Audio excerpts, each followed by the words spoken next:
대학 수시 모집을 앞두고 고3 수험생을 둔 학부모들은 분주하기만 합니다. 대학마다 선발 방식이 달라서 수시는 정보전이라고 하죠. 2020학년도 수시를 앞두고 전국 4년제 대학의 입시 정보를 한 곳에서 얻을 수 있는 장이 마련됐습니다. 박주연 기자가 현장에 다녀왔습니다. 4년제 대학에 수시 모집을 지원하는 대학생들이 대학별로 입학 정보를 얻고 입학사정관 상담도 받을 수 있는 자리가 마련됐습니다. 이 수시의 경우 학생부와 자기소개서, 면접 등 각 대학과 학과마다 선발 전형과 반영 비율이 달라 정확한 정보가 필수적으로 요구되는데요. 방학을 맞은 고3 학생들을 비롯해서 학부모들 2만여 명은 입시 상담을 받기 위해 이미 새벽부터 줄을 설 정도로 열기가 대단합니다. 몇몇 상위권 대학교들은 이미 입장과 동시에 상담 신청 정원이 마감된 모습이었습니다.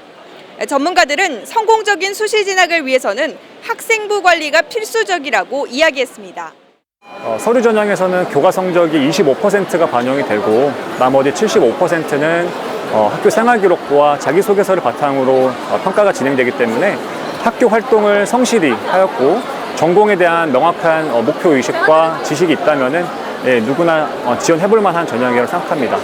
아울러서 논술 전형에서는 작년과 다르게 자연계열에서 과학 과목이 폐지가 되었기 때문에 자연계열 쪽에 지원을 하는 학생들 같은 경우는 조금 더 부담을 줄이고 지원을 하시면 좋을 것 같습니다.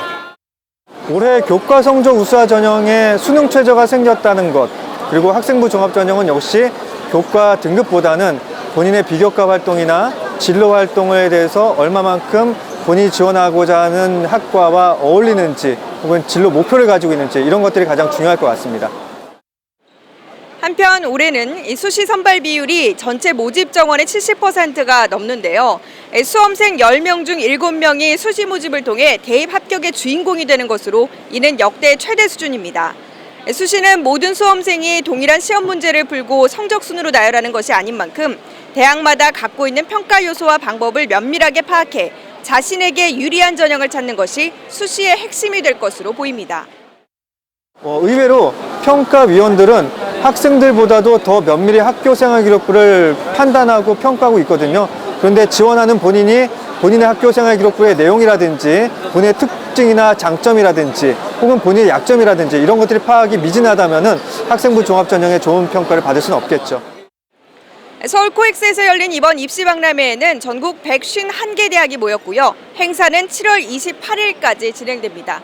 지금까지 코엑스에서 빡센 뉴스 박주연입니다.